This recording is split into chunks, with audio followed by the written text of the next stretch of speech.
नमस्कार, आपका अखबार के YouTube चैनल पर आपका स्वागत है। मैं हूं प्रदीप सिंह। दो घटनाएं दो अलग राज्यों में हुई हैं, उससे आपको समझ में आएगा देश के अलग अलग हिस्सों में हो क्या रहा है। एक घटना हुई है उत्तर प्रदेश में प्रयागराज में। एक वकील उमेश पाल की हत्या हुई, उनके साथ उनके दो जो पुलिस के बॉडीगार्ड थे, उनके जो सुरक्षा सहायक थे, उनकी हत्या हुई। उस हत्या के बाद जो 7 लोग उस हत्याकांड में शामिल थे, उनमें से 4 का एनकाउंटर पुलिस कर चुकी है।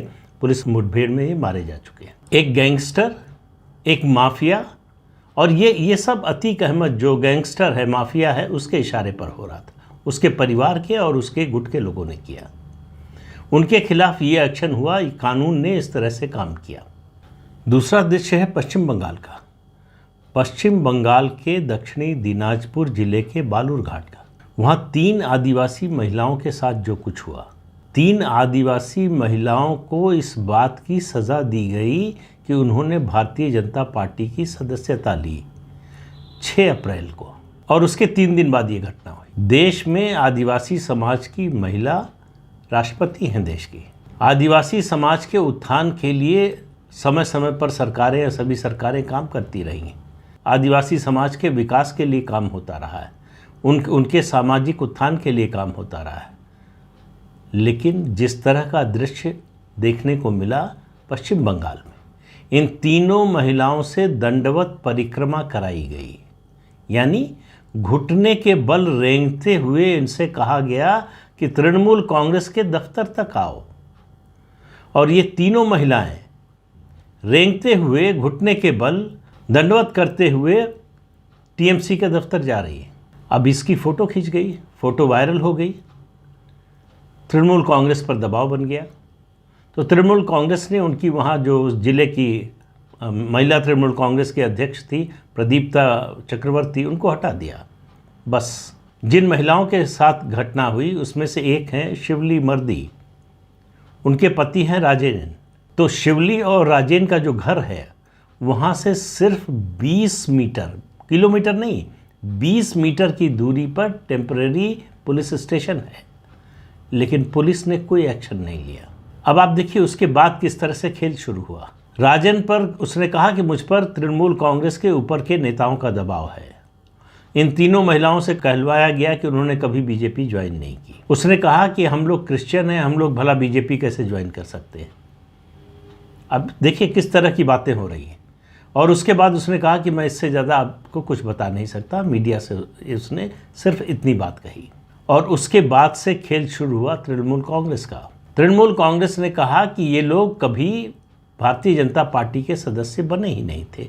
मान लिया कि ये सदस्य बने नहीं थे, फिर इनके साथ ऐसा क्यों हुआ? क्यों इनको घुटने के बल चलने के लिए मजबूर किया गया? क्यों इनको सज़ा दी गई?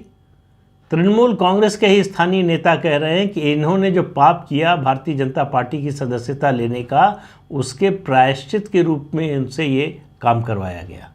आप देखिए कि पश्चिम बंगाल की मुख्यमंत्री एक महिला है, इसके बावजूद 3 आदिवासी महिलाओं के साथ ही ये व्यवहार हो रहा है।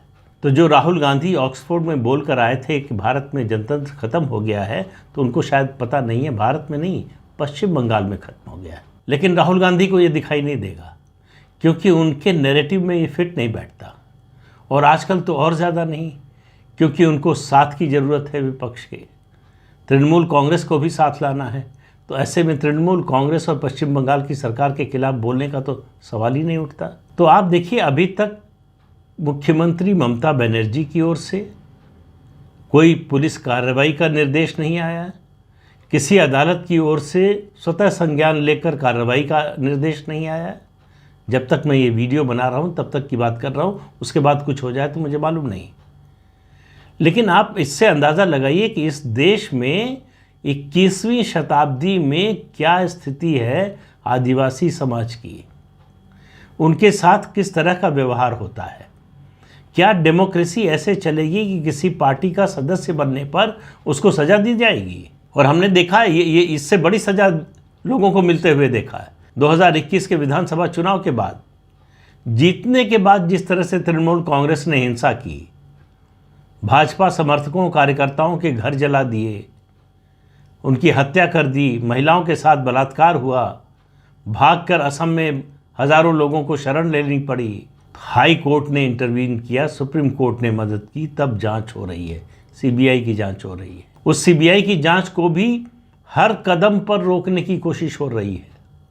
हर कदम पर सीबीआई को हाई कोर्ट की शरण में जाना पड़ता है कि हमको संरक्षण दीजिए, कैसे काम करेंगे। हर बार फटकार लगाता है हाई कोर्ट राज्य सरकार को, लेकिन राज्य सरकार पर इसका कोई असर नहीं है। क्या ममता बनर्जी को इस तरह का व्यवहार करके आदिवासी वोट चाहिए? तो ये किया क्यों गया? दोनों घटनाएं, मैंने उत्तर प्रदेश की घटना बताई और पश्चिम बंगाल की, इन दोनों घटनाओं के पीछे का मकसद एक ही है, अपने आतंक का राज कायम करना।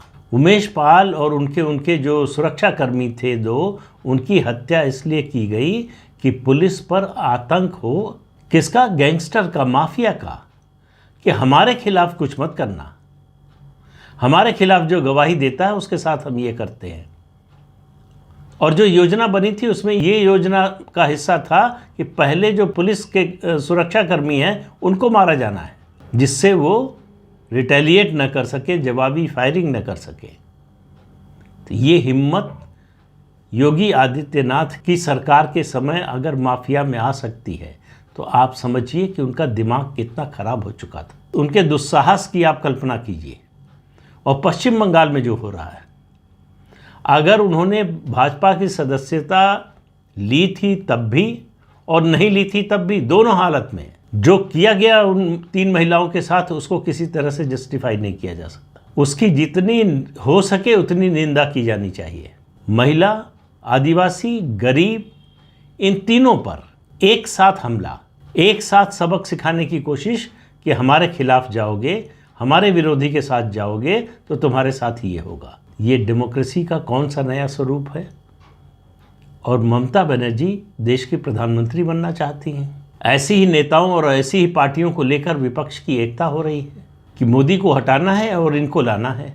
तो जिस दिन ऐसा हो जाएगा, अगर दुर्भाग्य से ऐसा हो गया, जो कि मुझे लगता नहीं कि होगा, क्योंकि इस देश की जनता की समझ पर बहुत भरोसा है, इसलिए कह रहा हूँ, किसी पार्टी पर भरोसे के कारण नहीं कह रहा हूँ, इस देश के मतदाता के विवेक पर भरोसा है, इस आधार पर कह रहा हूँ। लेकिन अगर दुर्भाग्य से ऐसा हो गया, कल्पना कीजिए एक क्षण के लिए, तो आप सोचिए देश में किस तरह का नज़ारा होगा, क्या दृश्य होगा। जो राजनीतिक विरोधी हैं उनका क्या हाल होगा। हम लोग ये दृश्य 48 साल पहले देख चुके हैं। 1975 में जब इमरजेंसी लगी थी, हर विरोध की आवाज़ को कुचल दिया गया, बिना मुकदमे के हज़ारों लोगों को जेल में डाल दिया गया। इंदिरा गांधी के खिलाफ एक शब्द भी बोलने पर आप जेल जा सकते थे, जेल गए, हज़ारों लोग जेल गए। वही हाल आज पश्चिम बंगाल में हो गया है। तृणमूल कांग्रेस के लोगों का तर्क सुनिए तो और जो है मज़ेदार है। वो दोनों तरह की बात कर रहे हैं। एक तरफ कह रहे हैं कि ये बीजेपी में कभी गए नहीं, दूसरी तरफ उनके पदाधिकारी कह रहे हैं कि इनको बहला फुसला कर बीजेपी में लाया गया था। बीजेपी के जो लोग हैं, जिन लोगों ने 6 अप्रैल को ये कार्यक्रम रखा, लगभग 100 महिलाओं ने भाजपा की सदस्यता ली, उन लोगों का कहना है कि उन 100 में ये 3 महिलाएं नहीं थीं। तो फिर सवाल उठा कि उनके साथ ऐसा क्यों हुआ। तो ये नियोजित ढंग से हुआ, एक मैसेज देने के लिए। जिन लोगों ने ज्वाइन किया और जो लोग भाजपा की सदस्यता लेना चाहते हैं भविष्य में, जो भाजपा से खुलकर जोड़ना चाहते हैं, उनको ये संदेश है कि ये देखो, इस तरह से व्यवहार होगा तुम्हारे साथ। भारतीय जनता पार्टी की जो प्रदेश अध्यक्ष हैं, उन्होंने राष्ट्रपति को चिट्ठी लिखी है। उन्होंने इसके अलावा शेड्यूल ट्राइब कमीशन को चिट्ठी लिखी है, इसकी शिकायत की है। लेकिन बात ये नहीं है कि शिकायत की है नहीं की है, सवाल ये है कि ऐसा क्यों हुआ और ऐसा होने के बाद इतना सन्नाटा क्यों है। देश भर में इस पर हाहाकार क्यों नहीं है, क्यों ये मुद्दा नहीं बनता, क्यों आदिवासी और दलित समाज के लोगों के खिलाफ उत्पीड़न का मुद्दा तब तक नहीं बनता जब तक वो किसी बीजेपी शासित राज्य सरकार में ना हो। ये दोहरा रवैया कब तक चलेगा। आदिवासी, दलित, गरीब, वंचित, पिछड़े, किसी समाज के किसी वर्ग पर अगर अत्याचार होता है तो इससे कोई फर्क नहीं पड़ता कि वहाँ सरकार किसकी है। एक्शन होना चाहिए और एग्जाम्पलरी एक्शन होना चाहिए, तभी ये रुक सकता है। जब ये पिक एंड चूज होगा कि यहाँ पर हम विरोध करेंगे, यहाँ पर हम चुप हो जाएंगे, यहाँ समर्थन करेंगे, कुछ नहीं बदलने वाला।